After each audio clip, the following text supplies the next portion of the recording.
Nasaan ka na naman, Gab? Tanong ko sa sarili ko habang gulong-gulo pa rin ako. Camila, huwag ka nang masyadong mag-isip kay Gab. Nandiyan naman si Edward oh. Pogi din naman, walang hiya ang Gab na yon. Akala ko mabait. Erica, ikaw muna dito ha. Nahihilo lang ako. Namutla ka nga, Camila. Kumain ka na ba? May dala akong pakbet dito. Wag na, nasusuka ako siguro dahil acidic ako. Baka iba na yan ha? Pa-check up ka na kaya? Sasamahan kita. Hindi na, ako na lang magpapa-check up. Dito ka na lang. Sige, ako na lang. Sasabi kay boss. Text mo ako kung anong resulta ha? Sige, Erica. Salamat talaga at palagi kang nandyan para sa akin. Kahit nahihilo na ako ay pinipilit ko pa rin pumunta ng doktor para magpa-check up. Good morning po, Doc. Good morning po. Ano pong nararamdaman natin, ma'am? Doc, halos 2 linggo na po ako nahihilo at nasusuka. Tingnan natin. Pasok ka po, ma'am. Check up po natin. Wala naman pong problema, ma'am. Pero kaya po kayo nahihilo at nagsusuka kasi po ay buntis po kayo. Ano? Bakit po, ma'am? May problema po ba? Bawal po ba kayong magbuntis? Hindi po, Doc. Sige po, ito po ang bayad. Ma'am, teka, magre-reseta po muna ako sa inyo ng kailangan mo. Sige po, aalis na po ako. Ma'am, teka lang po, ma'am. Hindi ko na pinakinggan ang doktor at nagmamadaling lumabas. Paano na ko ngayon? Nasaan ka na, Gab? Anong gagawin ko sa batang to? Paano ko to bubuhayin? Sabi ko sa sarili ko habang iniisip kong anong mangyayari sa akin ng anak ko. Kumusta ng check-up mo? Text ni Erica habang iniisip kong sasabihin ko bang totoo sa kanya. Okay lang naman, Erica. Over-fatigue lang daw ako. Hindi nagpapalipas ng kain. Acidic nga talaga ako. Talagang okay ka na? Oo, basta ikaw na muna ang bahala dyan ha. Habang nasa apartment ako, pabalik-balik na lang ako, palakad-lakad. Umiiyak at hindi alam ang gagawin. Ang tanga-tanga ko. Nagsisisi ako na nakilala kita, Gab Bustamante. Habang si Gab, hindi alam ang nangyayari sa buhay ni Camila. Anak Gab, ikaw na munang bahala sa kumpanya natin, sabi ng papa ni Gab habang nakahiga pa rin ito at hinang-hina. Oo papa, ako po munang bahala, magpalakas po muna kayo. Naging busy si Gab sa kanyang buhay sa Amerika. Baka makahalata na sila, 3 buwan na ang tiyan ko.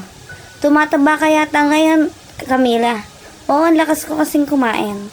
Pag-uwi ko sa apartment, nagdesisyon akong sabihin kina nanay at tatay ang tungkol sa pagbubuntis ko at nag-resign na lang sa trabaho. Dahil palagi kong naiisip si Gab. Kinasusuklaman kita, Gab. Pagkagising ko, tinawagan ko agad ang magulang ko para ipaalam sa kanilang totoo. Hello, Nay? O anak, napatawag ka. Huminga ako ng malalim para magkaroon ng lakas na sabihin sa kanila ang problema ko. Nay, o anak, anong nangyari? May problema ba? Nay, wag po muna kayong mabibigla. Anak, kung ano man yan, matatanggap namin ang anak mo. Nay, buntis po ako, hindi mapigilang tumulo ng luha ko at naghihintay na reaksyon ni nanay. Anak, hindi ako magagalit. Nasaan bang ama ng pinagbubuntis mo? Nay, ang totoo po, hindi ko po siya nakikita. Umuwi ka muna dito sa atin. Tutulungan ka namin ng tatay mo. Hindi ka maalagaan na dyan. Talaga po, inay? Hindi po kayo magagalit sa akin? Hindi. Bakit naman ako magagalit? Apo ko yan. Salamat po, Nay. Nagdesisyon na ako na mag-resign na lamang. Bakit ka umalis, Camila? Wala na akong kasama dito. Alam mo namang wala na akong close na iba dito. Kailangan walang magbabantay kay tatay at sa tuwing nandito ako, naalala ko lang ang Gab na yon. Mag-iingat ka ha? Tatawag naman. Sige ba, mag-ingat din kayo dito, Erica. Camila, talaga bang aalis ka na? Opo, boss. Kailangan ako ng tatay. Sige, mag-iingat ka palagi. Ito pa lang sahod mo at dinagdagan ko na rin. Maraming salamat, bossing. 30,000. Malaki-laki din po itong binigay ninyo. Hindi, maliit nga lang yan eh. Salamat po talaga, boss. Saka umalis na at dumiretso na sa airport. Tamang-tama, 1 oras papunta sa amin. Habang nakaupo ako ay iniisip ko pa rin ang si Gab. Kung saan ba ito? 1 oras at sa wakas dumating na ako sa amin. Sinundo ako ng nanay ko. Nandito na ako. Nay, bakit kayo lang po? Nasaan po si tatay? Anak, nasa bahay si tatay, nagpapalakas pa.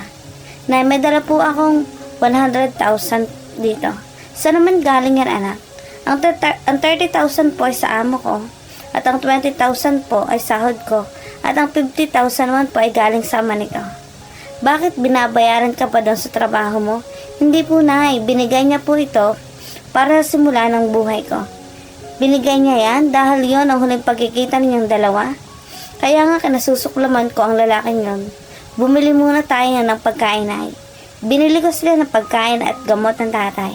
Anak, nagluto ako ng sabaw. Alam kong kailangan mong kumain ng masustansyang pagkain at tabi muna natin ang natirang pera para pag nanganak ka na. Maraming salamat, Nay.